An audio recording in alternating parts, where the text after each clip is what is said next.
Look at you. Why don't you do something with your life? Sit around here all day. You contribute nothing to society. You're just taking up space. Well, look who's talking.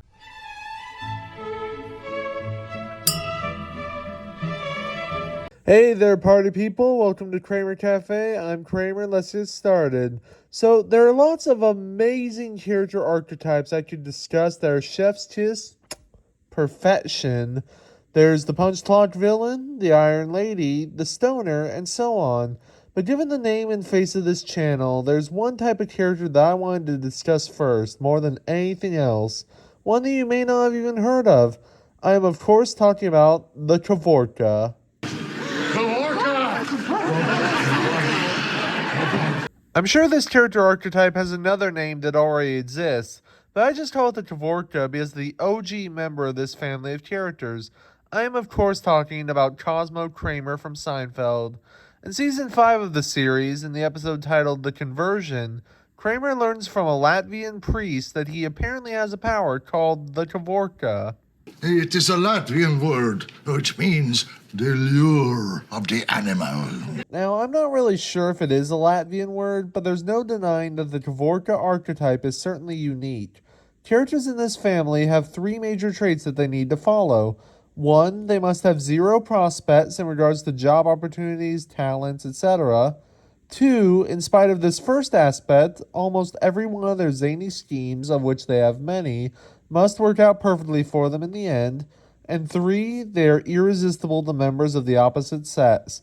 Obviously, Kramer embodies all three of these traits, but the question is, who else embodies this character archetype? Well, the first answer to cross my mind is easy. He's the ultimate sex fiend, a knight in suited armor, and the embodiment of awesome, at least before the Me Too movement. I'm, of course, talking about How I Met Your Mother's own Barney Stinson. Anyone who has seen How I Met Your Mother would know that Barney is certainly irresistible to women, considering he slept with over 250 of them. It's a wonder how he's never caught the clap. Then again, I guess he did certainly catch the slap. Huh? Huh? Anybody? Huh?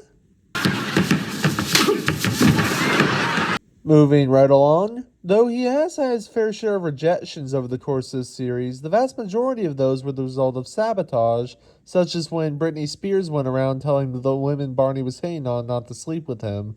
Honestly, I'm with Britney here, and not in the way most people have been in the past couple years or so. Barney's definitely an asshole who doesn't deserve to have sex with a tube sock, let alone 250 plus women. But you can't deny that the guy's good at getting what he wants. That's where we come to the many zany schemes aspect of the Kavorka archetype.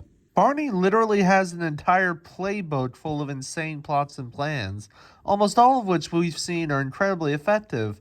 And it's not just his plans to sleep with women that are zany yet successful. Other plans that were batshit insane but still wound up working out include his plan to lift the Liberty Bell in Season 1, his plan to get Marshall to watch a horribly disgusting YouTube video in Season 3, and his plan to get Lily to admit it's wrong to force friends to watch a terrible play in Season 2, which resulted in what is by and far the greatest act of petty revenge I have ever seen, as well as the second best of the 8 slaps of the series, number 1 of course going to the slap of 1 million exploding suns. Now, the only aspect of the Kavorka that Barney embodies which may not make sense to the untrained observer is the no prospects part of it all, but this part is just as accurate as the others. Think about it. Barney may have a big-shot corporate job, but that job really just boils down to being paid a crapload of money, or rather 16 craploads of money, to sign his name on legally binding, highly incriminating documents. His highest level of education comes from a university for magicians, and let's be real here, he's kind of a huge loser in awesome clothing. Suits are cool. Exhibit A. Kramer and Barney actually have a lot in common, save for the fact that Barney can be kind of pure evil at times, and Kramer is a beautiful little cinnamon roll, too good for this world, too pure. Let's get one more example of a Kavorka character before we move on, this one from animation. He's been a super spy, a private eye, and briefly a space cowboy.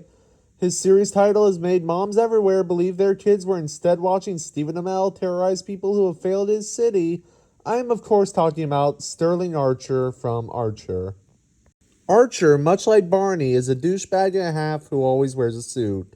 He's a womanizer who has slept with countless women, up to and including actual royalty, so he clearly feels the irresistible to the opposite sex aspect of this archetype. He's also a kick-ass secret agent, but don't let that fool you into thinking he dodges the no prospects aspect of this sort of character. There are exactly two jobs Archer is qualified to be in life, being a secret agent and professional lacrosse, and he's really only good at one of those things, and it's not being a spy. Archer also has been a part of numerous spy operations that, while it may not seem that way, do for the most part always work out well for him in one way or another. Check another box for the many zany plans that always work out for him aspect. And while this may not have anything to do with Archer's character, I do believe it's worth mentioning here. Can you or can you not absolutely see a Get Smart sort of TV show starring Cosmo Kramer as a spy? Huh? I'm telling you, it writes itself.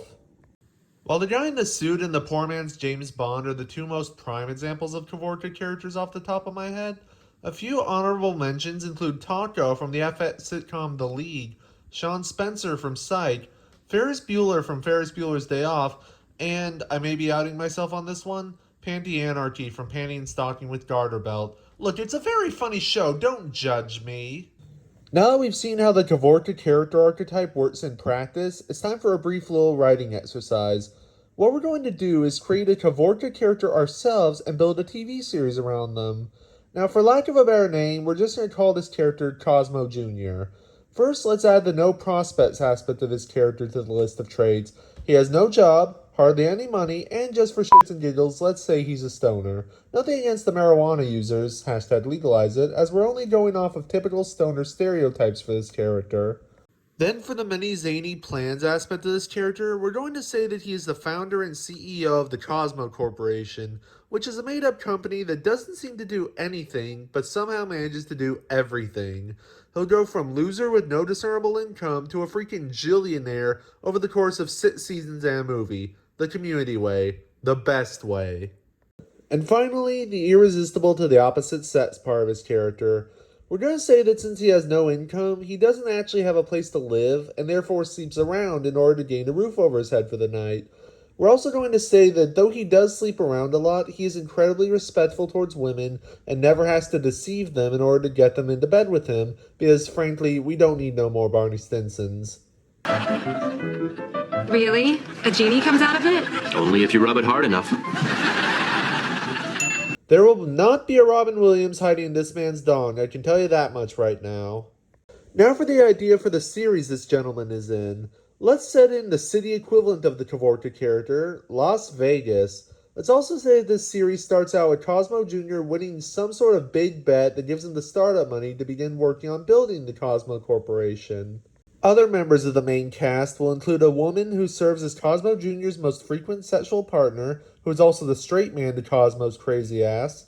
Then we'll have a police officer who is frequently riding Cosmo's ass about his harebrained schemes, probably giving off Major Carlton Lassiter vibes. And the final main character we'll add in for now is the billionaire whom Cosmo won his startup money off of, who we'll say is an eccentric Texas oil baron, as an homage to one of Kramer's greatest allies in Seinfeld from the Diplomats Club episode of the series. And that's basically how it's done. We've got a quality Kavorka character, as well as a pretty good start for a TV series that I'll definitely consider building more off of in a future video.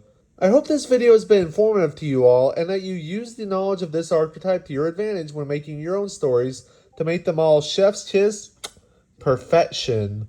Let me know in the comments what your thoughts are on the Kavorka archetype, and if you have any ideas for a Kavorka character of your own. Who knows, they may just show up in a future video of mine as well.